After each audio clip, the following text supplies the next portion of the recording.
#2 Tigers took down the #2 Georgia Bulldogs 36-16 on Saturday, but the biggest win might have come before the game when defensive end Braden Fehoko did the haka with his family. Take a look.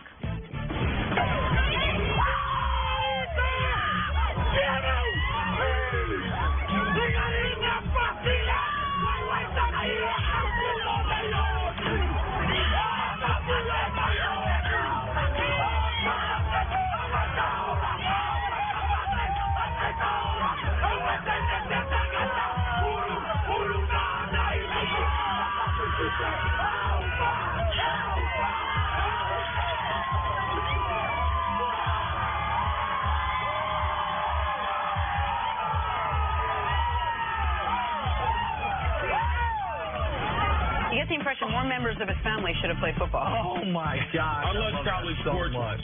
If you give a kid a scholarship, I know you don't realize this, but his whole family's coming to college. And that's what this is right here. Kid from Honolulu. It was great to see. I love stuff like this, seeing stuff like this. I love the hockey. You see the New Zealand All Blacks do it. It's intimidating before a game. Oh, absolutely. You coached with some I often do it, yeah. Absolutely. Yeah. They were paying you for that, too. How did Oregon let this kid get away? How does this kid end up LSU, not Oregon?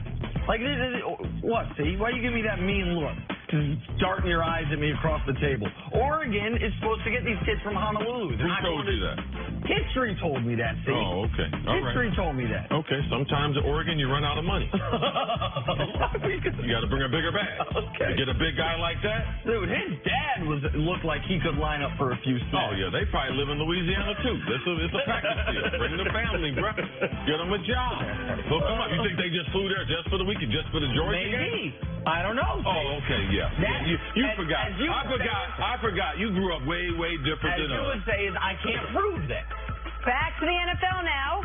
Cowboys needed a big game. They decided the Jaguars and their stingy defense would be the one. First quarter, Dak Prescott with a chunk of his career-high 82 rushing yards. He did everything right in this one. Second quarter, Dak had hit Cole Beasley. Then Ezekiel Elliott had a big game. Zeke gets the rushing touchdown, 15 of 106 yards for Zeke. Cowboys all over Blake Bortles and the Jags. 40-7 was the final in this one. Cowboys now a very even 3-3. Here's Dak Prescott after the game. We haven't questioned anything inside. We leave the questioning to y'all. We've known from I've told y'all from after the first week or the second week that we weren't.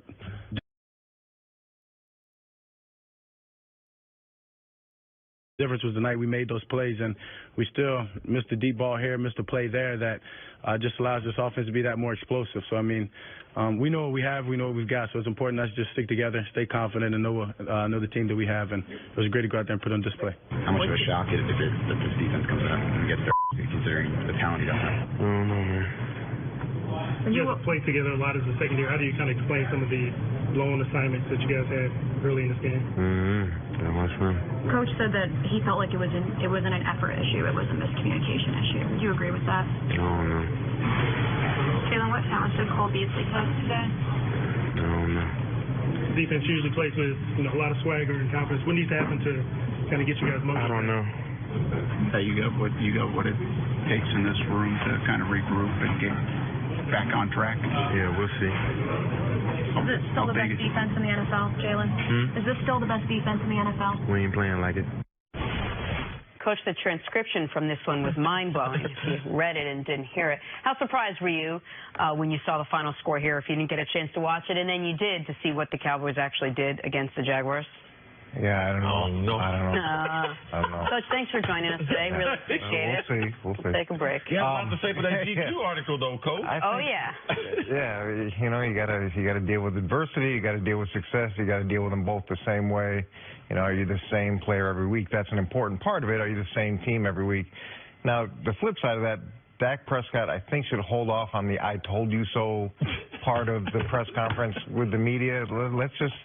Let's slow that one down too, Nick. I thought this was the way that Dallas has to play, and you saw a lot more move the pocket plays. There were a significant amount of bootlegs where he gets to roll out and he's making plays on the move. There were the design quarterback runs. It was based around the running game.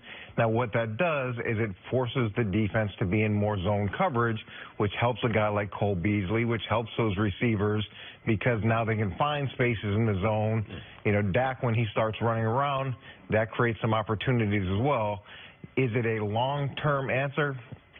I don't know. I think it's one of those things where the more you put your quarterback at risk, the more opportunities you have for him to not be there the next week. The question Coach is posing here is, can Dallas pose their will in this formula week after week? And that's the part that we question.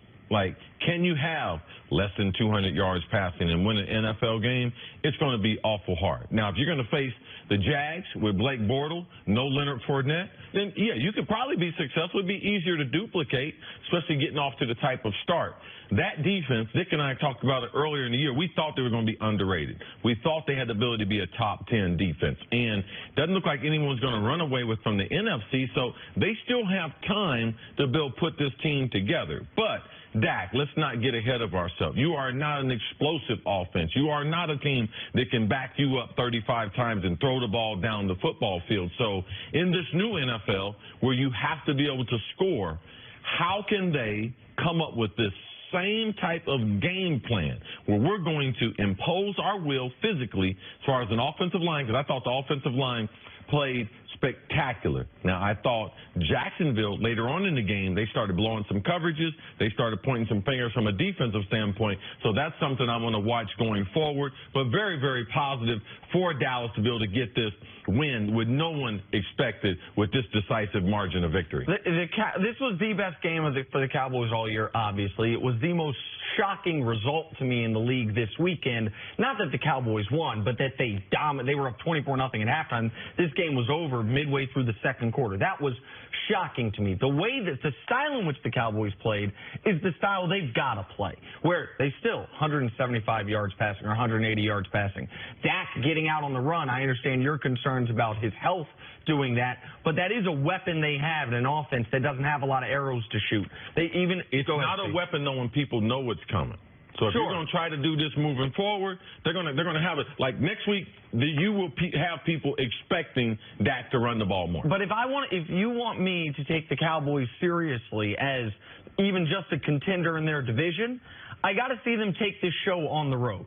This year, on the road, they're 0-3, scoring 13 points a game, averaging 2 turnovers a game. At home, 3-0, 28 points a game, no turnovers. Like, at home, the Dallas Cowboys at home have been a very good football team this year. Dallas Cowboys on the road have been a disaster. So I give them credit. They beat a team in Jacksonville that's now coming off back-to-back kind of puzzling defensive performances, back-to-back bad offensive performances. Jacksonville's got some soul-searching to do this week.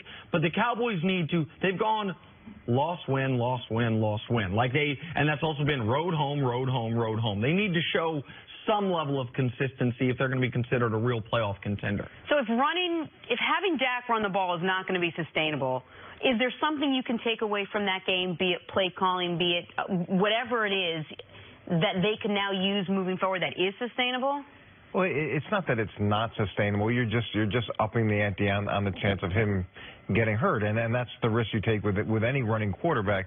What I want to see, this game was a little bit unique in the sense that they got ahead early, and so it was easy to continue to run the ball.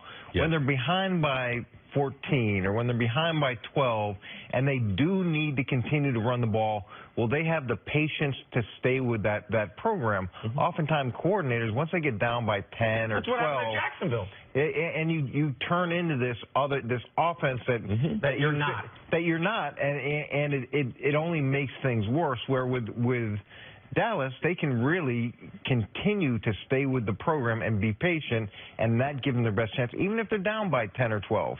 If they get Travis Frederick back, they can lean on the running game. Like, you can account for a certain number of yards. You can't account for your quarterback having his career high every week.